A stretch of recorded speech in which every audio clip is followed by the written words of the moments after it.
কর্মসূচি পালন করবেন। এআইকেকেএমএস এর ডাকে 21শে ডিসেম্বর মথুরাপুর 2 নম্বর এডিএতে বিক্ষোভ ডেপুটেশন হয়ে গেল। কৃষকদের এমআরপি রেটে সার সরবরাহের দাবিতে গত 12ই অক্টোবর মথুরাপুর 2 নম্বর বিডিও অফিসে এডিএর উপস্থিতিতে ডেপুটেশন দেওয়া হয়েছিল এবং 2 আধিকারিক কথা দিয়েছিলেন যে এমআরপি রেটে কৃষকদের সার দেওয়ার ব্যবস্থা করবেন, কিন্তু 2 মাস অতিক্রান্ত হয়ে গেলে যে প্রতিশ্রুতি দিয়েছিলেন তা পালন করতে পারেননি। তাই 21শে ডিসেম্বর 2023 এআইকেকেএমএস এর ডাকে চাষি ভাইদের ন্যায্য অধিকার আদায় করতে মথুরাপুর 2 নম্বর এডিএ অফিসে কয়েকশো কৃষক বন্ধু বিক্ষোভ ডেপুটেশন দেখায়। হচ্ছে কেন এডিএ সাহেব জবাব দেন। ইনকিলাব জিন্দাবাদ। সমস্ত গরিব চাষিকে এমআরপি রেটে সার দিতে হবে।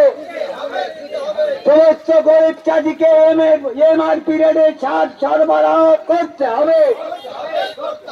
ইনকিলাব জিন্দাবাদ। এআইকেকেএমএস জিন্দাবাদ।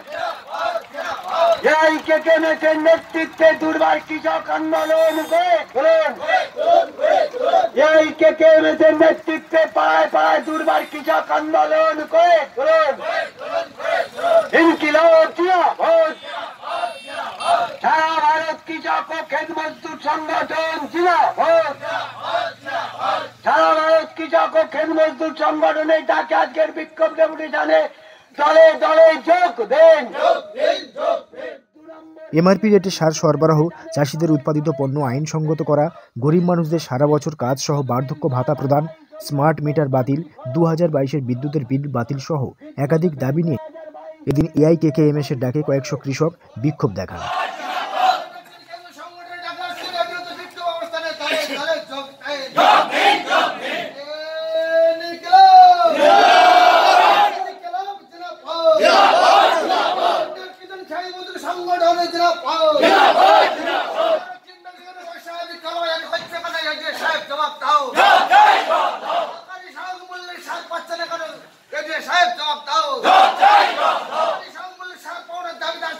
বিক্ষোভ অবস্থানে